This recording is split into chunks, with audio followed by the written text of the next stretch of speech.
Welcome everyone to this fortnightly tool session for frontline workers. Today we have Tracy Flint from Shelter joining us. She'll be talking about some of the trainings and workshops that they're doing on, I think, Tracy, damp and mold and disrepair. So she'll go into what that entails, what Shelter's offer is. And then Genevieve Walden from Council will also be talking with us today. And Genevieve, you're talking today about the Women Rough Sleeping Census, is that correct? That's right.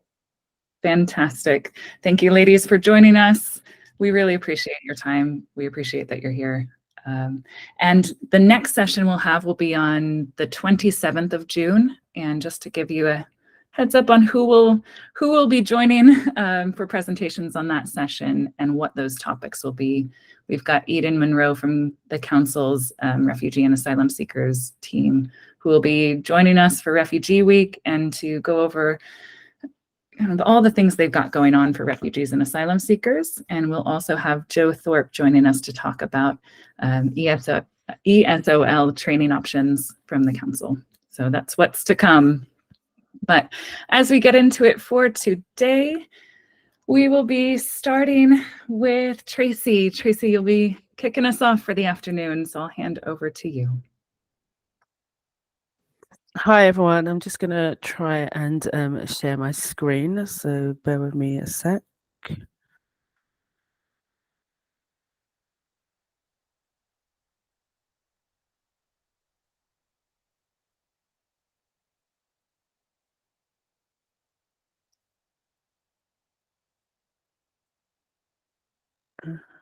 Okay.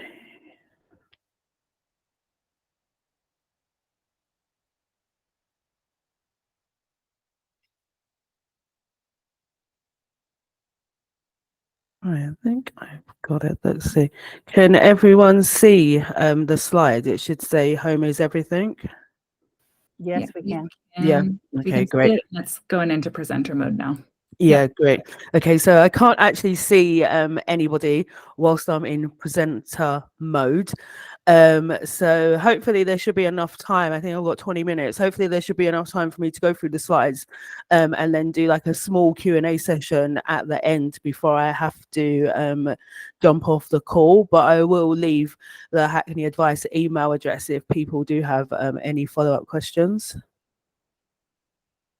Okay, so this is, if I started from the first screen, it would help. So this is just going to be an overview of the Hackney service, the Hackney advice team. So it's quite a small team. It consists of myself, my colleague Jessica, and then we've got our team leader Rajani and the service manager who's Tatiana.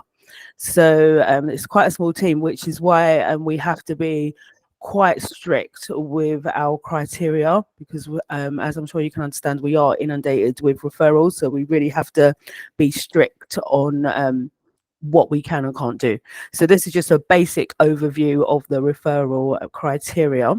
So it's individuals and families, they must live in Hackney or at least be owed a housing duty by Hackney Council if they're outside of the borough. They also must have taken initial steps to try and resolve the situation themselves or either through other help, so friends, other advocates, other support services. So that could mean that they've reported an issue in their private rented to the landlord several times and the landlord hasn't done anything about it, or they've made a homeless application and not received an adequate response, or they've got disrepair and they've been trying to resolve it for quite some time and the issue still remains. So as long as they've taken some form of steps to try and resolve the issue themselves and that issue hasn't been able to be resolved, you can refer them into our service. Also, the client must be homeless or at significant risk of homelessness or living in extremely bad conditions if the issue is around disrepair or overcrowding. And we also work to resolve other range of housing issues. The more common ones are going to be eviction, harassment, homeless application issues, antisocial behaviour that poses a risk to the client's safety, or housing register support where there is merit for us to assist with that. Tracy, as you move on to this slide, can you click hide on the little prompt that? Oh yeah, sorry. Thank you. You're good. Yeah.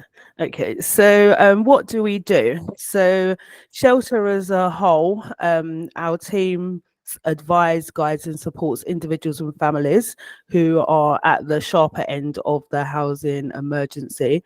And also as part of that work, we are aiming to do systematic change, look at barriers and issues that may prevent families and individuals from securing and sustaining or securing a home even. And then we also like to collaborate with local communities and empower people and amplify voices of those deeply affected, so we can all lobby for change regarding housing. And so housing rights workers, so what do?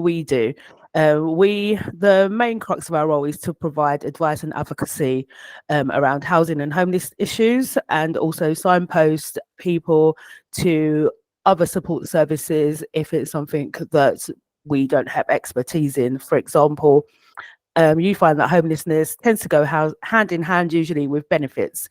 So obviously we're not specialist benefits advisors, even though we do know a small bit about benefits. So we would tend to refer out to external organizations. And again, with debt as well, debt and housing does tend to go hand in hand. So again, we would refer our clients out to support services that are better placed to deal with those issues than us. And then we have the other side of our job role, which is housing awareness workshops. And the main aim of these is to upskill the community so they understand and know their rights, and empower individual households to resolve their housing issues independently. So I'm just going to go over the workshops that we do, just a brief overview. So for residents, we can offer workshops to residents and clients within the local community. These workshops will aim to upskill Hackney residents so they can understand their housing rights better and learn how to take steps to try and resolve their housing issues themselves and feel confident in doing that. So we can offer workshops on a variety of topics, disrepair, as Abby mentioned, and that would cover the meaning of disrepair, how the law helps you, and who is responsible for repairs in your home and what you are responsible for. We will cover relevant legislation and also the process for escalating disrepair situations, whether that client is in private rented, temporary, a housing association or council homes. And then overcrowding. So we will cover what is statutory overcrowding and how the law can help tenants, the housing register and allocations process, and what clients' options are. So this workshop is for all housing types, people in private rented, temporary accommodation, housing association, and council homes.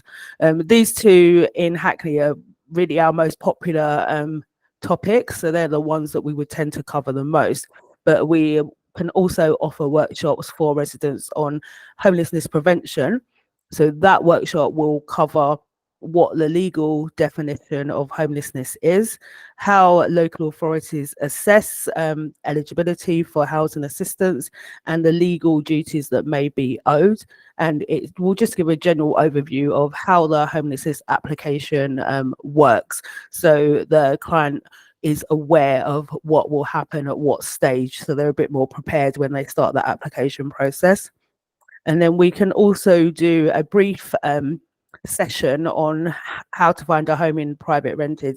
And this is really just basic practical tips in searching for and obtaining a private rented property, what clients should be looking out for when they go to view this property, and what types of questions they should be asking of a potential landlord. And then we also have a workshop which covers, it's quite a generic workshop, it covers housing options for families that have children with additional needs.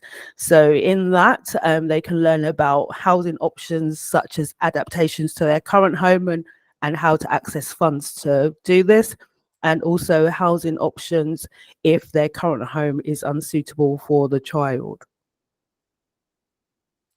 And so that's an overview of the workshops that we have for residents.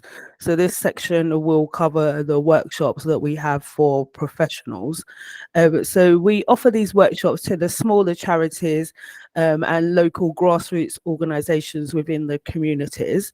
And these workshops aim to upskill the professionals who work for those organisations to help disseminate housing knowledge to their clients if they approach them and mention that they may have a housing issue, and how to support them to take the initial first steps to try and resolve the housing problems.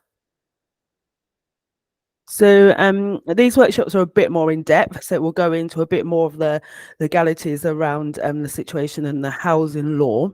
So we have an eviction workshop for private rented tenants. So in that, we will cover Section 21 notices, when they can be served, when they can't, what's valid, what's an illegal eviction, the process from the Section 21 notice to the eviction, and also we will cover Section 8 notices, and then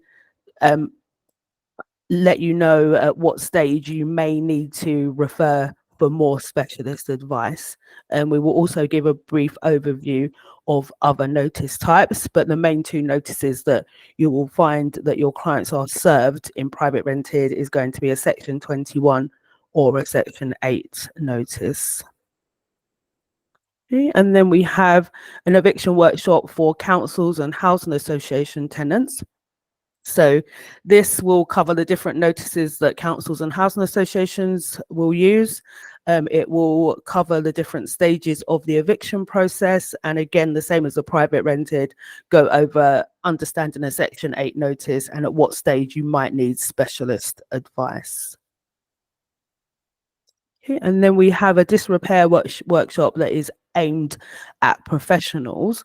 So it will go a bit more in depth than the one that we have for residents, and it will cover how the law helps tenants, again, identify who's responsible for repairs and the relevant legislation, and how to process the disrepair situation in all types of accommodation. And we have the overcrowding workshop. Again, that's for all housing types, private rented, temporary, housing association and council homes. And we will cover what the statutory overcrowding law states and how it helps tenants, the housing register and allocations process, and what your client's options may be. And then we have one that's similar to the one we offer for residents. A lot of these are similar to the ones we offer residents, but for professionals, they will just go a bit more in depth really on the more legal side of things. So that will cover the legal definition of homelessness, what duties are owed, what eligibility is for the client to be owed housing assistance, and an overview of the homeless application process. We also have a DHP application workshop, which will upskill you on how to identify when somebody can apply for a DHP, how to gather the relevant evidence needed for the application, and which key information, timeline and data to include in that, and also how to write a compelling case story to really maximize your client's chances of being awarded a DHP application. Okay, so just gonna break here for some questions. Sorry, I can't actually see anybody. Let me come out of the main slide view so I can hopefully see people.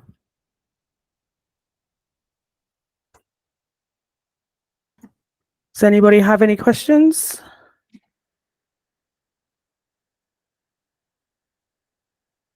No questions? That's good.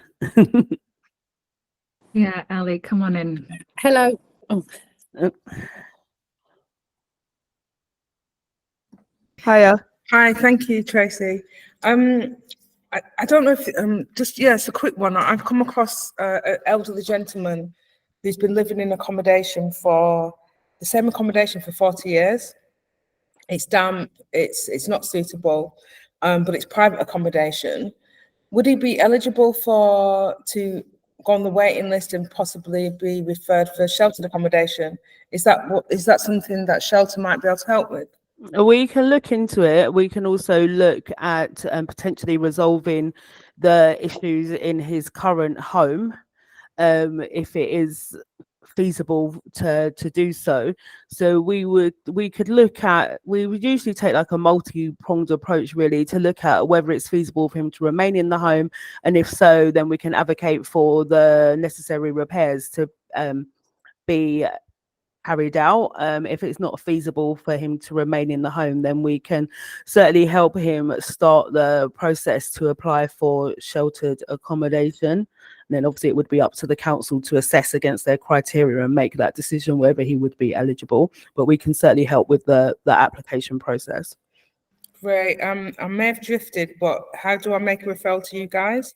Okay, so I will put the email for our advice, the Hackney advice team, in the chat now. But what I'm sure when Abby circulates the notes, then she will send these slides and also our contact details with that.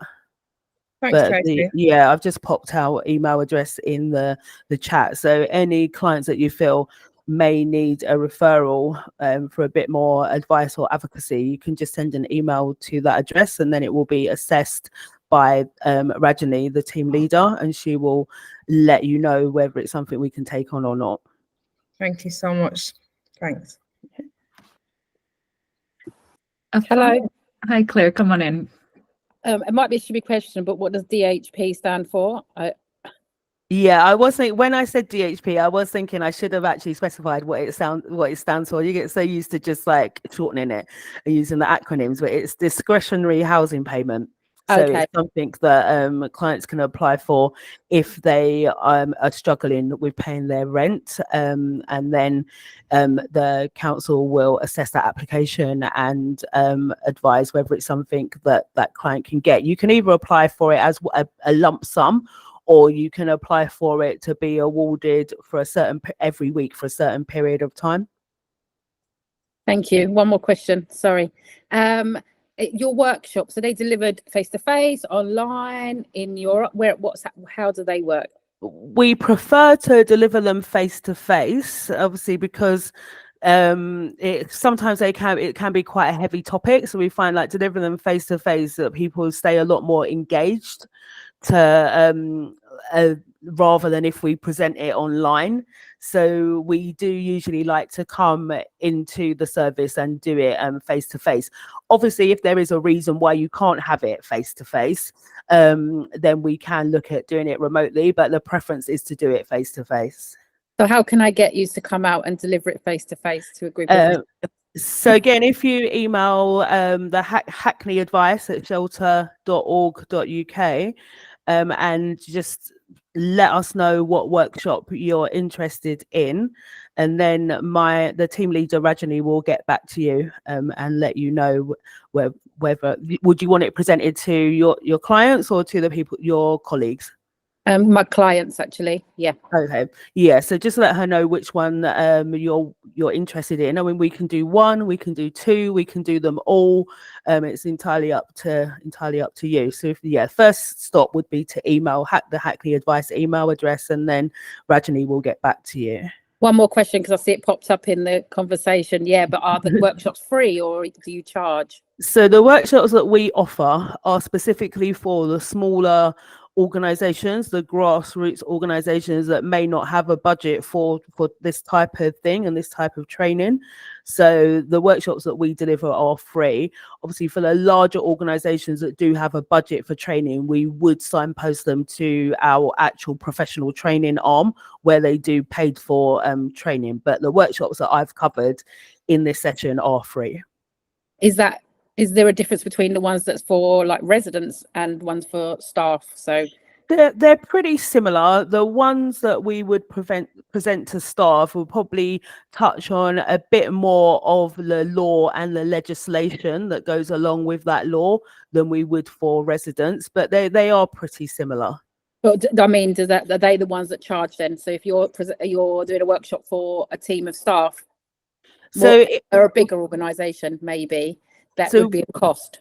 we wouldn't do these workshops, let's say, to the council, because the council have quite a large training budget that they can use to utilize our professional services training. But for the smaller organizations that don't have a budget, or it's a very small team of like 4 or 5, then we can come out and present to the actual staff, or we can come out and present to the residents, or we can do 2 separate workshops for both. It's whatever really suits your service. So for example, today myself and a colleague went to the garden school and presented to some parents there, just to about disrepair, just to empower them to have more confidence in resolving disrepair issues that may pop up. But we wouldn't necessarily present to the garden schools employees, because obviously as part of the local authorities, they have a budget for training, but we can certainly come in and present to the parents. Thank you. Cheers. Yeah. Any more questions? Tracy, I've got a question about you were saying the professional trainings and workshops are a bit more in depth. What's kind of the time range of knowing that it's probably, it varies based on the topic and who's in the room and how many, but can you give us some sort of a taster, an indication of how long those last, how many people you generally like to have in terms of the max number of participants in a workshop, what you've found with all of those? Yeah, and then through trial and error, we found that it's better to present to smaller groups. So we now say no more than 10 to a group. Most, if not all, of the workshops would be an hour and a half to actually present the workshop. That's with a comfort break in the middle, and then we usually allow half an hour for Q&As. So 2 hours in total is usually the time that we would give people to allow.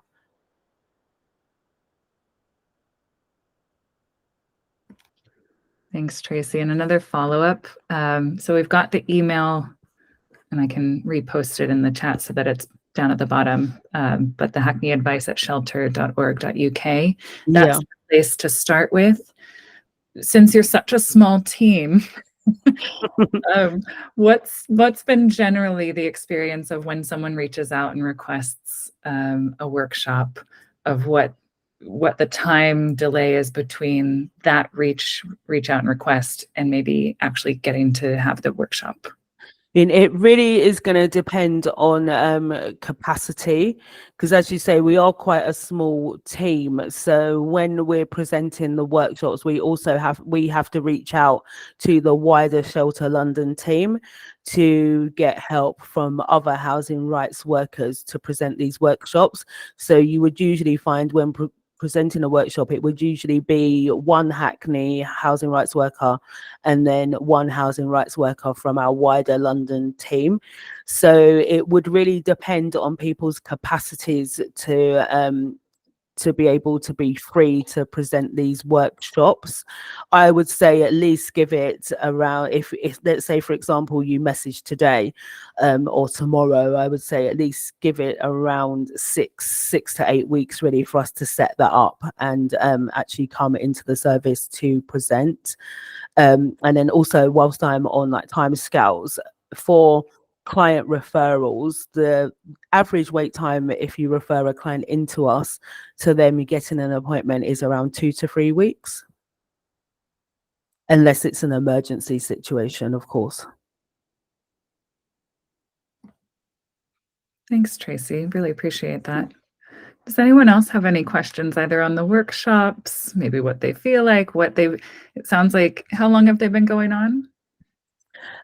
So they're relatively new. We started them probably the latter end of 2023, but they are very, very popular. So we are finding that more and more people and more organizations are kind of like wanting these services. So it is getting a lot busier now with people wanting us to present these workshops. So I mean, I would say if you do feel that it's something that the clients that you work with or your organization would want, then do get in touch ASAP, really, because at the moment our schedule is booked up until around about August time with these workshops. Yeah, I can imagine. We've been hearing a lot about different housing concerns coming up in so many spaces. What other questions does anyone have for Tracy?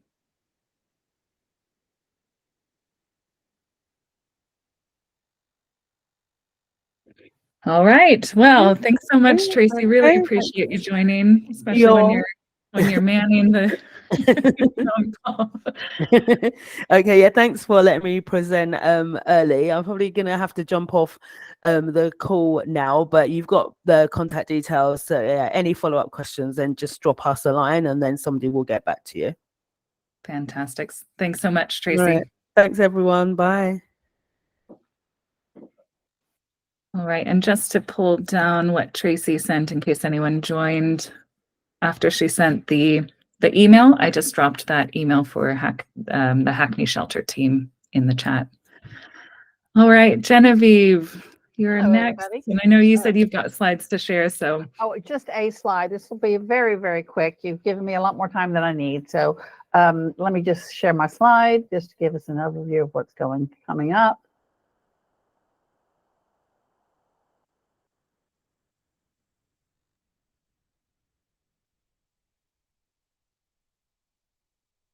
Okay, great. Everybody can see that now, I see.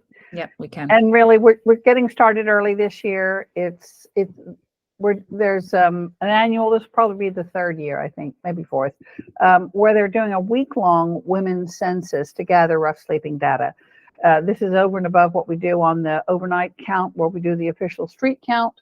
But we're finding that we miss women, and so the week of the 23 September through 29 September this year will be when the census will occur. And the census is open to all women who've experienced having nowhere to stay and can relate to census themes. And it really means this week we're speaking to women who've had recent experience of rough sleeping. And we'd like to find out more and more about their experiences. The 2023 census has just been published in the last month, and there's a link to it on the bottom of this slide that I can also put in the chat here in a minute. But what we're asking now is for those of you who may be interested to participate and support, please get with me directly. But really what we're doing is we would like you to keep in mind that this census is coming. And for those women that you are dealing with in your organizations that you may know have slept rough, especially in the last 90 days, but even in the last year, find out if they'd be willing to share their contact details with you. So you can perhaps keep a list of women that we may want to contact during that week. We are offering a £5 voucher to all the women who participate in the census with us. And it's very important we continue to gather this data, because obviously the more data we have, the more we have to support funding requests, specifics. We already know that we need more specialist housing for women.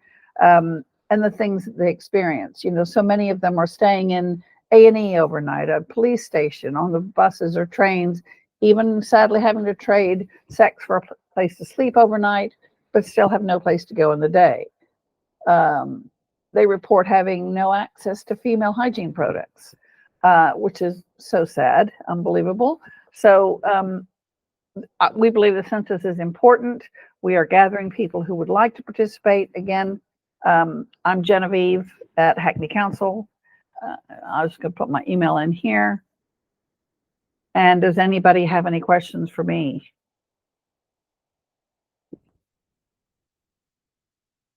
It's pretty straightforward. If you don't have any questions on this, there's one other topic I thought I'd mention.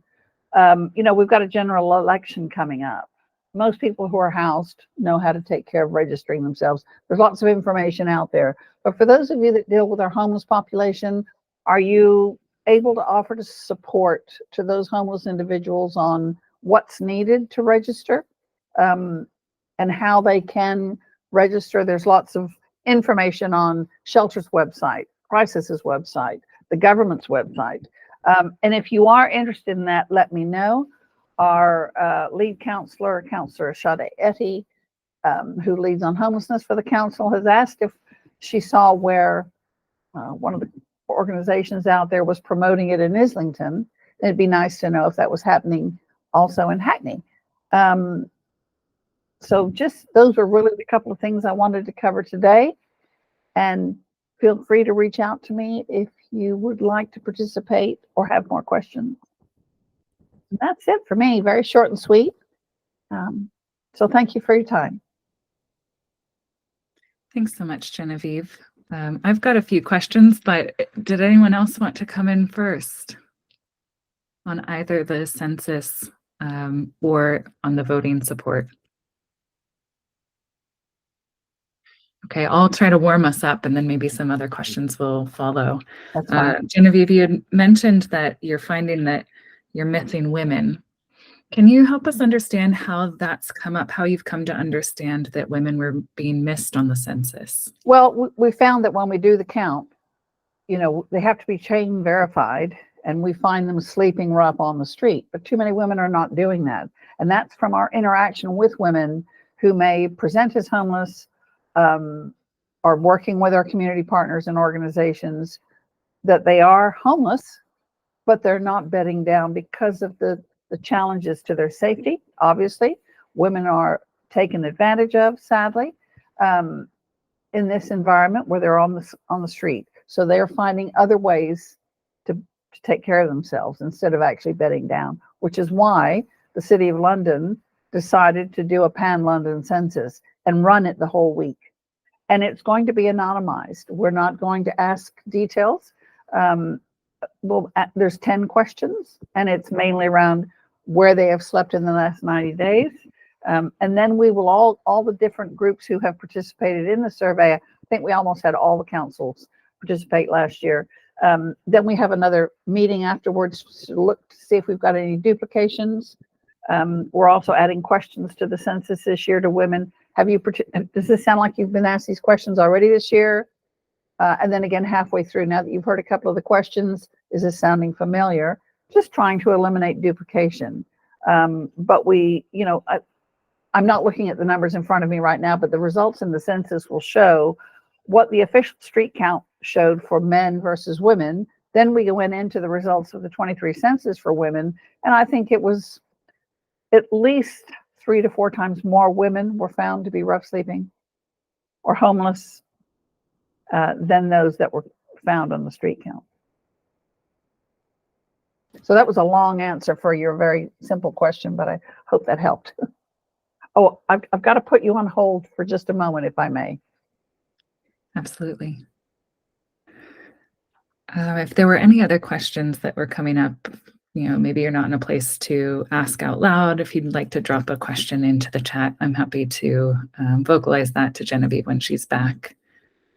She also put the link to the slide deck in the chat as well, which if you're interested in seeing the results of the census, that would be a good way in from the census from 2023. I'm back. Thank you. You're back with us.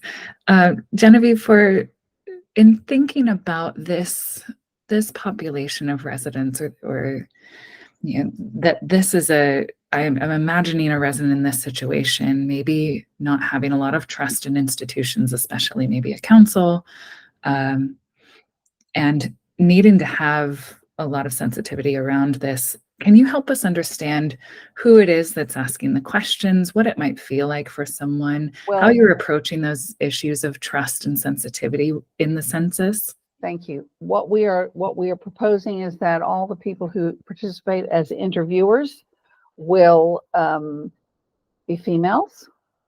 We are designating spaces. We'll have a designated space within Hackney in one of our rooms there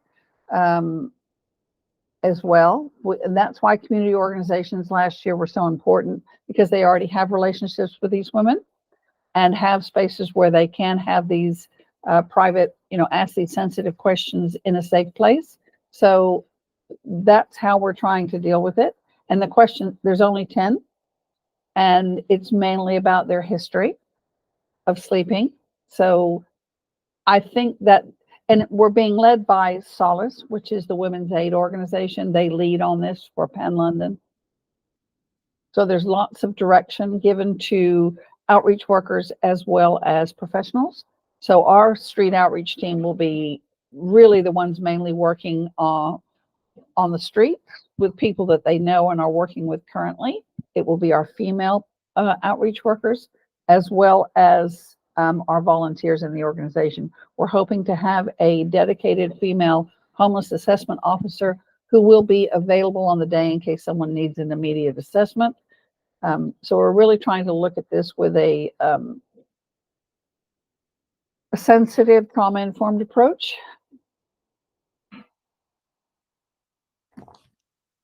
Yeah, absolutely.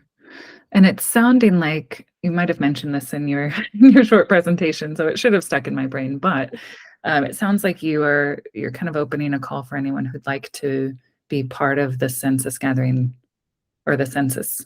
Yes, and that's why I wanted to bring it up. If you are interested and you feel like you've got a group of women that you deal with that would fit, that we need to find out more about, let me know. If you have a place where you can do it, if you don't have a place, let me know so we can make sure we've got accommodation at the service center, a room, and when you would be available to use it. But yes, if somebody else would like any of our organizations today, or you can put that in your newsletter to reach out to even more. I'll probably be speaking more about this as we get closer to the day.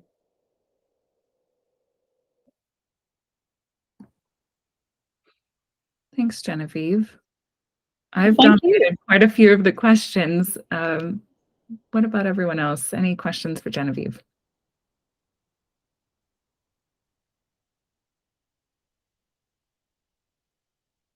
Excellent. Well, don't hesitate to reach out if you feel like you'd like to or need any more information. And you'll probably be hearing more about it from the council, from other organizations, obviously Single Homeless Project, Riverside Organization, these women that are already, and Solace, organizations that are already out there working with homeless populations are very aware it's coming. We're just trying to start early to get the word out there. So thanks everybody for your time. I appreciate it. Thank you, Abby. Thanks so much, Genevieve. All right, so that's the presentation portion of this evening. What I'll do is I'll turn off the recording in just a moment so we can get into our kind of sharing about issues or updates or announcements. But I did want to then just share again who we're planning to have next session. I'm scrolling to make sure I'm on the right line here. So the 27th of June, 2 weeks from today, we'll have Eden Monroe talking about Refugee Week, housing overall sessions around the hub that they've started in the refugee and asylum seekers team here, as well as Joe Thorpe, who will be talking about ESOL training options and support. So that's what's to come. And let me stop the recording here.